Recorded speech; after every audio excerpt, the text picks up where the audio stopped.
का बजट के तमाम पहलुओं पर लोगों को क्या चाहिए, कैसी चाहिए, कैसा बजट हो। लेकिन हाँ, जो आज बात कही गई माननीय राष्ट्रपति की तरफ से, और ये कहा गया कि ये बिना डरे हुए वाली सरकार है और इसने बिना डरे हुए फैसले लिए। मिसाल के तौर पर 370 का जिक्र हुआ, 35A का जिक्र हुआ कि सर्जिकल स्ट्राइक का भी। तो इन्होंने कहा बिना डरे हुए जो देश के हित में वही फैसले लिए गए। लखनऊ में मौजूद हैं जनता से बातचीत के लिए। मैं एक बार फिर से मुखातिब होता हूं। क्या नाम है साहब आपका? शाश्वत। क्या काम करते हैं शाश्वत जी? जी मैंने अभी ग्रेजुएशन कंप्लीट किया, engineering, civil engineer. Civil engineer. कहाँ से? बाबू बनारसी दास। बाबू बनारसी, लखनऊ से। जी, तो कुछ कहना चाहते हैं आप? किस बारे में? अब आप अपने बारे में ही बताइए, या लखनऊ के बारे में बताइए, या बजट के बारे में बताइए, देश के बारे में बताइए, या पूरी व्यवस्था के बारे में बताइए, जो भी सोचें। लखनऊ के बारे में यही बताऊंगा कि अभी तक मैंने कई शहरों में रहा, लेकिन लखनऊ जैसा शहर मैंने अभी तक देखा नहीं। या खाने के बारे में हो, या फिर कल्चर के बारे में हो, या फिर लोगों के प्रॉस्पेरिटी जो आपस में एक दूसरे के बारे में, लखनऊ जैसा शहर मैंने अभी तक नहीं देखा। बहुत सीधे आदमी हैं आप, और ऊपर वाला करे आपको ऐसे ही रखे, लेकिन थोड़ा चैतन्य होइए। चैतन्य होइए, आसपास देखिए और समझिए और फिर बोलना शुरू करिए, है ना? वैसे आप बोलते अच्छा है, बढ़िया। कुछ लोगों ने चुना कि मुझे नहीं बोलना है, खड़े रहना है। जिन्होंने चुना है कि उन्हें नहीं बोलना, उनसे मैं पूछूंगा नहीं, और वो सिर्फ खड़े रह सकते हैं। मैंने इशारा किया। लखनऊ बड़ा होशियार है, वो 2 कदम पीछे हट जाता है कि जब उसे बोलना है तो बोलेगा, और जब उसने फैसला किया कि नहीं बोलना है तो वो नहीं बोलेगा। कहाँ से हैं आप? पूरब में? मैं सर चित्रकूट से हूँ। अच्छा, चित्रकूट से। जी मैं तो आया था। जी जनाब, आप कहाँ से हैं? मैं सर सीतापुर से। क्या नाम है आपका? मुकेश कनौजिया। मुकेश कनौजिया। क्या काम करते हैं साहब आप? हमारा हम नेताओं को तैयार करते हैं। नेताओं को तैयार करते हैं। तैयार।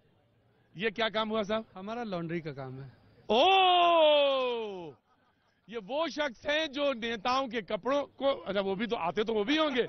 क्या बात है। मैं कनौजिया साहब आपको बहुत बहुत शुक्रिया, जो आप नेताओं के कपड़ों को साफ करते हैं, उन्हें चमकाते हैं, तब वो साफ नजर आते हैं, और इस तरह से नजर आते हैं। तो मेहमानों का एक बार फिर से तारुफ में कराना चाहूंगा कि लगता है कि इन्हीं की तारीफ में कहता रहूं, इतने अच्छे लोग होते हैं ये लोग। कि राकेश त्रिपाठी जी बीजेपी के, बहुत बहुत शुक्रिया राकेश जी, पेशे से एडवोकेट भी हैं, बहुत बहुत शुक्रिया। सौरभ मालवीय जी हमारे साथ पेशे से पत्रकार हैं और शो में आते हैं, बहुत बहुत शुक्रिया सौरभ भाई, thank you so much. Surendra Rajput ji हमारे साथ कांग्रेस के नेता हैं, प्रवक्ता हैं, और यूनिवर्सिटी, लखनऊ यूनिवर्सिटी से प्रोडक्ट हैं, बहुत बहुत शुक्रिया, थैंक यू सो मच। हमारे साथ डॉक्टर अजीज खान साहब समाजवादी पार्टी के हैं। इनकी सबसे बड़ी खूबी यह है कि ये पक्के लखनऊ हैं, मुस्कुराहट इनकी दिखती है और ये मुस्कुराते हुए नजर आते हैं। बहुत बहुत शुक्रिया, thank you so much doctor Aziz साहब। पीयूष मिश्रा साहब मैनेजमेंट के स्टूडेंट हैं और नेता हैं SBSP पार्टी से, बहुत बहुत साइंस एंड टेक्नोलॉजी के स्टूडेंट हैं, बहुत बहुत शुक्रिया रहे जी, of course, thank you so much, बहुत बहुत शुक्रिया। और रोहित अग्रवाल जी राष्ट्रीय लोकदल, बहुत बहुत शुक्रिया, पश्चिम की पार्टी है और सेंट्रल में खड़े हैं लखनऊ में, बहुत बहुत शुक्रिया, थैंक यू सो मच। तो आप नेताओं को इन्होंने बताया कि चमकाते हैं, इसके अलावा भी कुछ करते हैं तो बताइए, बोलते हो तो बोलिए। मैं साहब पूर्व प्रत्याशी रहा हूँ, विधान चुनाव भी लड़े हैं? जी साहब। तो ये कपड़े साफ करते करते आपको ये भी लगा कि हमको लड़ना चाहिए चुनाव? मैं माननीय कल्याण सिंह जी की पार्टी से 2012 में हरगांव विधानसभा से चुनाव लड़ा। हरगांव सीतापुर के पास। जी, बहुत अच्छी बात है कि ये चुनाव में लड़े भी, और स्वर्गीय कल्याण सिंह जी की पार्टी से आपने चुनाव लड़ा था, बहुत अच्छी बात है। जी मैम नमस्ते। ठंड में कहाँ से निकल पड़े आप इधर? मैं लखनऊ से हूँ, इस समय आई थी यहाँ, गंजिंग करने आई थी। आपको देख के, आपकी आवाज सुन के यहाँ आ गई। वाह क्या बात है। ये गंजिंग, ये जो शब्द है ये लखनऊ की इजाद है, बाकी सब हमारे सामने वाले जो हैं देख के मुस्कुरा दिए होंगे। ये गंज है, हजरतगंज का बिल्कुल लगा हुआ इलाका है, इसलिए गंज में आने को यहाँ कहा जाता है गंजिंग। जी बहुत बहुत शुक्रिया। क्या नाम है आपका? पुष्पा भल्ला। पुष्पा भल्ला। भल्ला जी कुछ मैम कुछ कहना चाहती हैं आप पुष्पा जी? हाँ, यहाँ लखनऊ का माहौल बहुत अच्छा है। बीजेपी यहीं की रहने वाली है? हाँ, यहीं के हैं। अच्छा। और बीजेपी की सरकार है, सारे सुख हैं, योगी जी हैं। योगी जी हैं, बीजेपी की सरकार है, सारे सुख है। आ गए तुम? जी बहुत बस यस सर, सभी सुरक्षित हैं। क्या हुआ साहब, कुछ विचार कर रहे हैं क्या? मैं अनूप तिवारी एडवोकेट, लखनऊ में वकालत करता हूँ, और आपसे मिलना था तो मिल लिए, यहाँ आ गए, आपसे मुलाकात हो गई। बहुत अच्छी बात है, बहुत बहुत शुक्रिया। और भैया तुम्हारा नाम? शिवा तिवारी सर। शिवा तिवारी। क्या नाम है? शिवा तिवारी। शिवा तिवारी। आओ आगे आओ। क्या काम करते हो? ड्राइव करता हूँ। ड्राइव? अच्छा, क्या? कार। अच्छा अच्छा, ओ क्या बात है जनाब।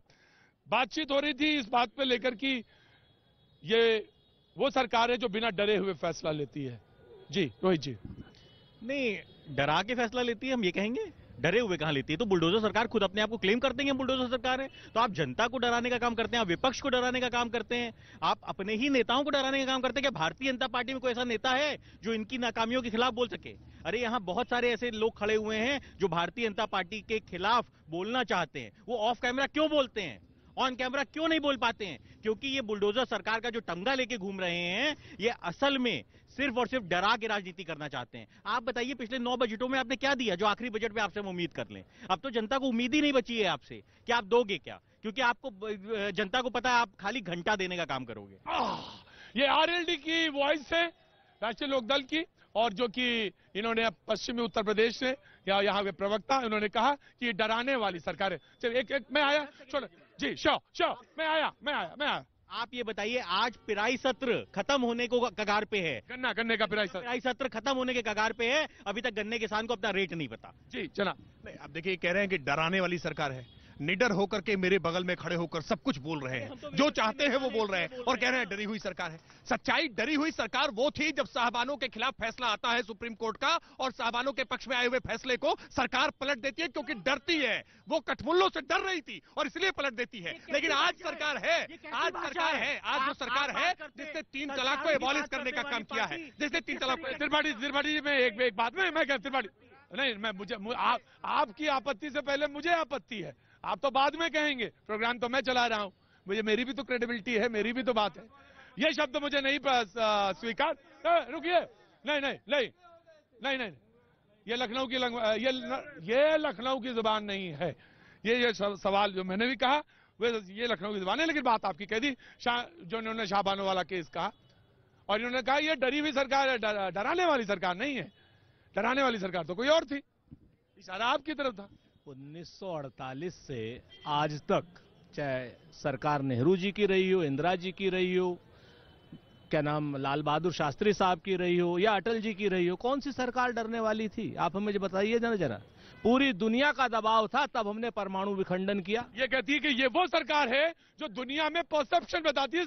दुनिया में परसेप्शन ही नहीं, एक सोल्यूशन भी देती है, और दुनिया इस सरकार को सोल्यूशन के लिए देख रही है इस वक्त। जी, तो जब 1948 में नेहरू जी आए थे, 145 मुल्कों ने नॉन अलाइंड मूवमेंट में नेहरू जी की सदारत स्वीकार की थी। वो बड़ा निर्णय था या ये बड़ा निर्णय? एक बात। दूसरी बात, आप आ जाइए, 1760 करोड़ रुपए का बजट था, 35 लाख करोड़ का बजट छोड़ करके गए। तीसरी बात, अगर 1962 में हम हारे थे, देश हारा था, आज की डेट में 2020 के बाद 2000 किलोमीटर अगर हम चीन को अपनी भूमि सौंप चुके हैं, जिसके आप झूला झूल रहे थे, चाय पी रहे थे, ये सेना कह रही है, मैं नहीं कह रहा हूं। राइट में आया। जी। मैंने नहीं देखा इस तरह का चीट, इस तरह का क्रिमिनल माइंड पूरे जेल स्टाफ को ब्राइब कर देगा। मैं सोच भी नहीं सकता था। गवर्नमेंट फंक्शनरी को इम्पर्सनेट करता था, आवाजें बदलता था। टारगेट भी बहुत पावरफुल, धनवान लोगों को करता है। ये एक ही चीज से रुक सकता है, अगर आप इसकी जीभ काटें। न्यूज चैनलों के इतिहास में पहली बार न्यूज 18 इंडिया की web series FIR number 208 streaming 3rd February 9 PM